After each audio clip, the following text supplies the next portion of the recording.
delighted to be here. For those of you who are not familiar with the United Nations Environment Program, we are the environmental authority of the United Nations system. We are headquartered in Nairobi, Kenya, but really have a presence all over the world on the whole variety of environmental issues confronting our planet. And let me say also that I am very pleased to introduce our special guest this morning, Her Excellency Oyun Sanjaasuren. She is a member of the Parliament of Mongolia. She is the former environmental minister of Mongolia. And importantly, this morning, she is here in her capacity as the president of the United Nations Environment Assembly, a very exciting and important convening that will take place in Nairobi, Kenya, in just a couple of weeks, hosted by the United Nations Environment Program. We're going to talk about that in a little more detail in just a few minutes, but I wanted to say that Her Excellency just participated in a very interesting panel here at the conference on the subject of resiliency. And I thought that maybe she would like to share a few of the key messages from that discussion, since it just took place this morning, and I think was really a very rich discussion of this important topic. So, with that, the floor is yours. Thank you, Patricia. Good morning. So, some of you may have been at the resilience panel this morning, and simply I understand resilience as both mitigation, adaptation, and much more than that.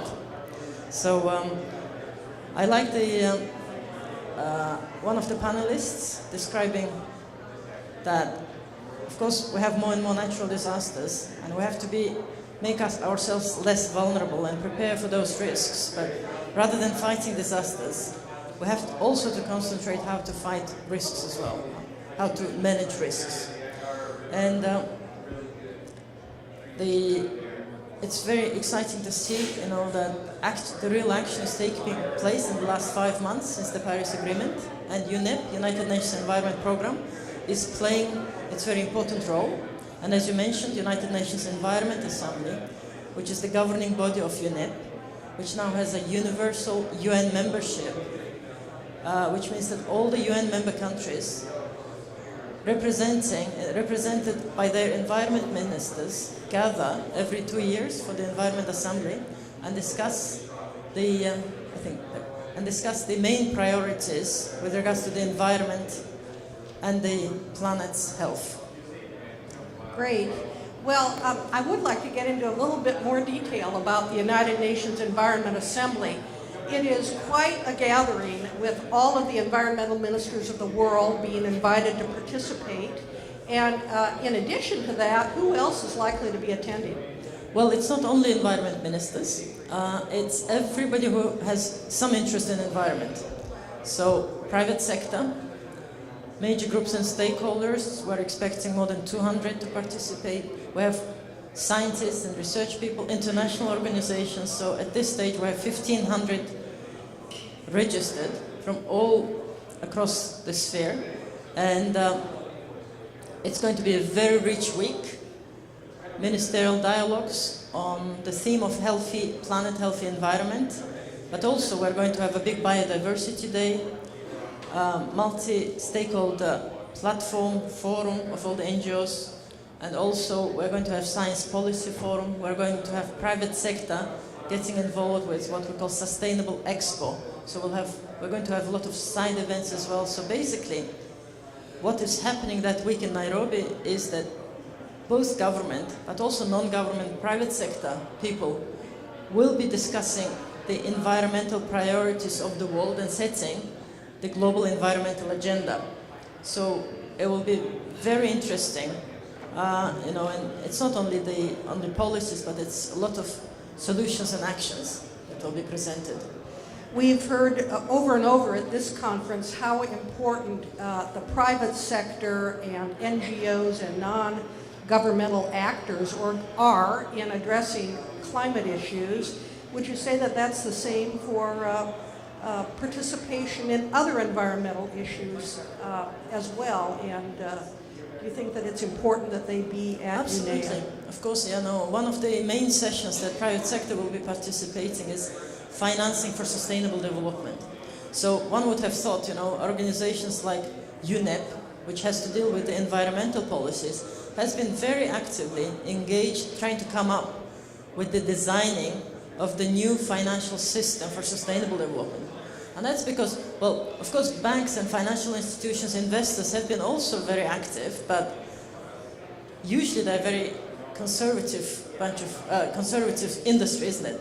They don't like to take many risks. So because environment and climate change were becoming a challenge, organizations like UNEP decided to take the initiative and try to steer how we can design this new financial system. So one of the main symposia will be on the theme, designing and financing for sustainable development. And private sector will play a key role. Very important. The green finance, this work that has been done recently by UNEP called the Inquiry. Do you think that this UNEA is particularly significant, and if so, why? Well, it's very, very significant because 2015 was a very important year. Historical Sustainable Development Goals adopted, Paris Agreement, Sendai Framework, the financing for development. So most of the, what I would call, I'm a member of parliament, so I would call legal framework is there. And as a member of parliament, I know that it's not easy, but it's not the most difficult thing to approve legislation or to pass the policies. Much more important is to implement. It's much more difficult. So I see 2015 as a very important year, passing the legislation policies, setting the agenda. But of course, as I see back home with the legislations, even if you pass it, it takes years and a lot of very hard, detailed, day-to-day work on implementation. So that's why this UNEA 2 is very important when we want to hear from both ministers, but also from all the other stakeholders of what everybody is doing to implement those agendas. And what is the theme of this UNEA? The main theme, of course, because of the approval of the Sustainable Development Goals, is environmental angle, dimensions of the Sustainable Development Goals. So everybody now understands that we can't live in a silo world. It has to be holistic, integrated. So if you look at the Sustainable Development Goals, it's in the environmental angle dimension is interwoven through all these SDGs. So we will be looking, that's the main overarching thing. And the main theme will, as I mentioned, healthy planet, healthy people. So if the planet is healthy, people and our children and the next generations are healthy. What issues do you think are particularly relevant for a North American audience that will be discussed at? For North America? Yeah, for North American audience. Well, I think it's very important, for all the countries, and especially for North American countries, first of all, to lead as well. Sustainable consumption and production. For example, United States is initiating one of the resolutions at UNEA, which relates to air quality, but also food waste. We need to come up with clear solutions for SDGs and pathways. So this leadership and pioneering, but also technology. I come from a developing country, and I see everybody is talking about, going to greener path, more sustainable path. But one has to realize that if, say, in countries like Mongolia, we want to build a green building and not a brown building as we used to, where we will be using heat-only boiler and using coal for the heating, but we want to jump into greener, more sustainable buildings. We can't do it overnight. We need knowledge, technology, design. So I think North America can also be part of the knowledge and technology transfer as well. And I think that's also on the priority agenda for the UNEP and the UNEA as well. there's been discussion here at this conference, this summit, of the importance of science, of course. And you mentioned that there will be a science forum that precedes this UNEA, a gathering of renowned scientists from throughout the world. Do you care to comment any further about that or about the role of science in addressing these issues? Well, UNEP has been also, I think, very progressive and very good compared to other UN agencies, bringing the science policy interface. And they've been very strong with that. So I'm very happy that the Science Policy Forum is taking place preceding the UNEA Environment Assembly. And unless you have a solid science and data, and of course, unless you have what I used to think, very boring monitoring implementation indicators thing, you don't get results. We want to get results. And in order to get results, you can't just come up with a nice narrative and some policy. You have to base it on science. And you have to implement, but you also have to deal with the evaluation and monitoring. Otherwise, you never get results. You have to measure. Yeah, you can't make progress without measuring. And you can't measure without science as well. Exactly. So, what do you view as the likely outcomes from UNEA 2, this gathering, and what would you like to see as the results from the United Nations Environment Assembly?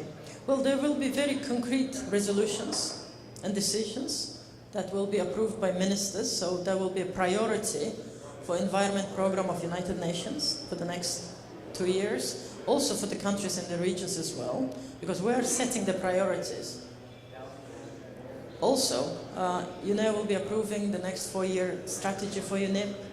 There will be an outcome document, so all the ministers will again have to agree on the main messages and main actions. So it will, I think, on one side, it will be galvanizing action, but also it will be sharing of information, and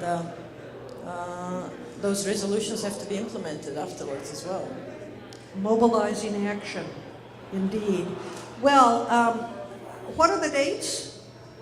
Dates are 23rd, which is Monday of May, and then it goes throughout the week until 27th. Indeed, and we hope that people that are listening here will take an interest, follow UNEA on the internet, or even better yet, come to Nairobi and join us. It's going to be an exciting and very important gathering. And I want to thank you very much for your comments. And again, it's delightful to work with you as the president of UNEA. Thank you, very Patricia. much. Thank you.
Some of these assessments will be technical, for instance,